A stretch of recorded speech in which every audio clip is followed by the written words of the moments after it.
Hello friends, Sonu's കിച്ചണിലേക്ക് എല്ലാവർക്കും സ്വാഗതം.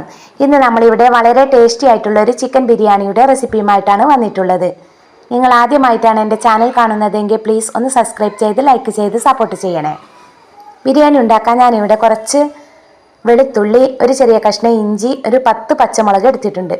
ഇത് നമുക്കൊന്ന് ചതച്ചെടുക്കാം. ഇനി ബിരിയാണി ഉണ്ടാക്കാനുള്ള പാത്രത്തിലേക്ക് കുറച്ച് ഓയിൽ ഒഴിച്ച് കൊടുക്കാം. ഇനി ഇതിലേക്ക് 4 സവാള അരിഞ്ഞത് ചേർത്ത് കൊടുക്കാം.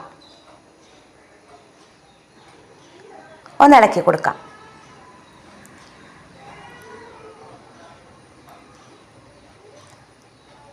ഇനി സവാള പെട്ടെന്നൊന്ന് വഴറ്റി കിട്ടാനായിട്ട് നമുക്കിതിലേക്ക് 1 ടീസ്പൂൺ ഉപ്പ് ചേർത്ത് കൊടുക്കാം. ഒന്ന് ഇളക്കി കൊടുക്കാം. ഇനി ഇതൊന്ന് മൂടി വെച്ച് കൊടുക്കാം. ഇപ്പോൾ സവാള നല്ല വഴറ്റി കിട്ടിയിട്ടുണ്ട്. ഇനി നമുക്ക് ഇതിലേക്ക് ചതച്ച് വെച്ച ഇഞ്ചി, വെളുത്തുള്ളി, പച്ചമുളക് ഇട്ട് കൊടുക്കാം. ഒന്ന് ഇളക്കി കൊടുക്കാം.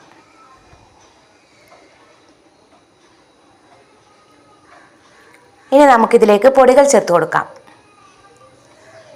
2 ടീസ്പൂൺ മല്ലിപ്പൊടി, 1/2 ടീസ്പൂൺ മഞ്ഞൾപ്പൊടി, 1/2 ടീസ്പൂൺ പെരിഞ്ജീരകപ്പൊടി, 2 ടീസ്പൂൺ ഗരം മസാലപ്പൊടി. ഇത്രയും ചേർത്ത് കൊടുത്ത് ഒന്ന് ഇളക്കി കൊടുക്കാം.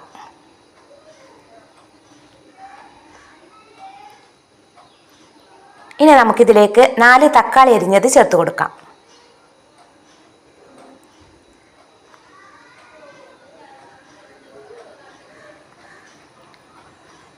ഇനി ഇതിലേക്ക് കുറച്ച് മല്ലിയില, കുറച്ച് പുതിന ഇല കൂടി ചേർത്ത് കൊടുക്കാം.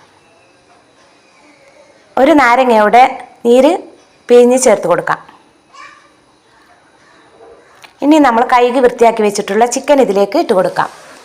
ഞാൻ 1.5 കിലോ ചിക്കനാണ് ഇവിടെ എടുത്തിട്ടുള്ളത്. നന്നായിട്ടൊന്ന് ഇളക്കി കൊടുക്കാം. ചിക്കനിലേക്ക് ആവശ്യമായിട്ടുള്ള ഉപ്പ് ചേർത്ത് കൊടുക്കാം.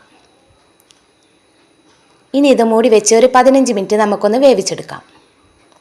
ആ സമയം കൊണ്ട് നമുക്ക് വേറൊരു പാൻ അടുപ്പത്തേക്ക് വെച്ച് അതിലേക്ക് ഓയിൽ ഒഴിച്ച് കൊടുക്കാം.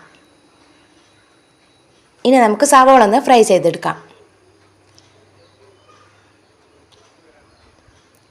ഒരു ഗോൾഡൻ കളർ ആവുന്നത് വരെ നമുക്കിതൊന്ന് ഫ്രൈ ചെയ്തെടുക്കാം. ഇപ്പോൾ ഗോൾഡൻ കളറായിട്ടുണ്ട്. നമുക്കിതൊന്ന് ചട്ടിയിൽ നിന്ന് കോരി മാറ്റാം.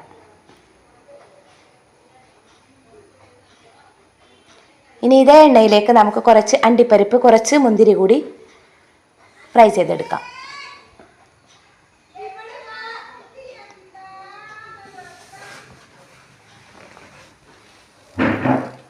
ഇനി ഇത് നമുക്ക് ഫാനിൽ നിന്നും കോരി മാറ്റാം.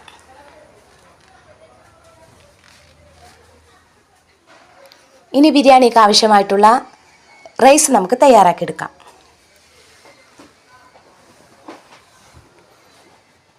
അതിനായിട്ട് ഒരു പാത്രം അടുപ്പത്തേക്ക് വെച്ച് കുറച്ച് ഓയിൽ ഒഴിച്ച് കൊടുക്കാം.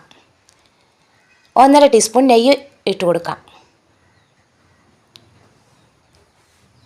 ഇനി 4 ഏലക്കായി, 2 പട്ട, 4 ഗ്രാമ്പ് കൂടി ഇതിലേക്ക് ചേർത്ത് കൊടുക്കാം. ഇനി കഴുകി വൃത്തിയാക്കി വെച്ചിട്ടുള്ള അരി ഇതിലേക്ക് ചേർത്ത് കൊടുക്കാം.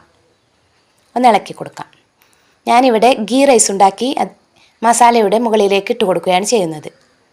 ഇനി നമുക്കിതിലേക്ക് തിളച്ച വെള്ളമാണ് ചേർക്കേണ്ടത്. നന്നായിട്ടൊന്ന് ഇളക്കി കൊടുക്കാം. ആവശ്യത്തിനുള്ള ഉപ്പ് ചേർത്ത് കൊടുക്കാം. ഇനി ഇതൊന്ന് മൂടി വെച്ചൊന്ന് വേവിച്ചെടുക്കാം.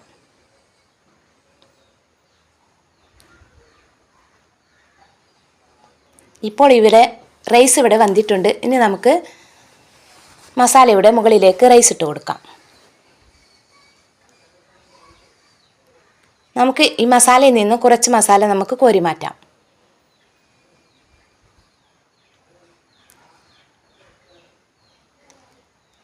ഇനി നമുക്കിതിൻ്റെ മുകളിലേക്ക് റൈസ് ഇട്ട് കൊടുക്കാം. ഇനി നമ്മൾ ഫ്രൈ ചെയ്ത് വെച്ച സവോള, അണ്ടിപ്പരിപ്പും മുന്തിരി കുറച്ച് ഇതിലേക്ക് ഇട്ട് കൊടുക്കാം. ഇനി നമ്മൾ കോരി മാറ്റിയ മസാല ഇതിൻ്റെ മുകളിലേക്ക് ഇട്ട് കൊടുക്കാം.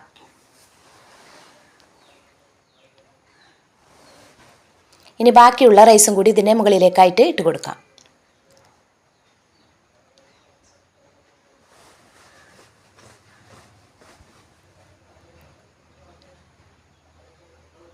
ഇനി ഇതിൻ്റെ മുകളിലേക്ക് കുറച്ച് മല്ലിയില, കുറച്ച് പുതിന ഇല, ഫ്രൈ ചെയ്ത് വെച്ച സവോള അണ്ടിപ്പരിപ്പും മുന്തിരിയെല്ലാം ഇതിൻ്റെ മുകളിലേക്കായിട്ട് ഇട്ട് കൊടുക്കാം. ഇനി ഇത് നമ്മൾ മൂടി വെച്ച് ഒരു അരമണിക്കൂർ നമുക്കിത് ചെറിയ തീയിൽ നമുക്കിതൊന്ന് ദം ചെയ്തെടുക്കാം.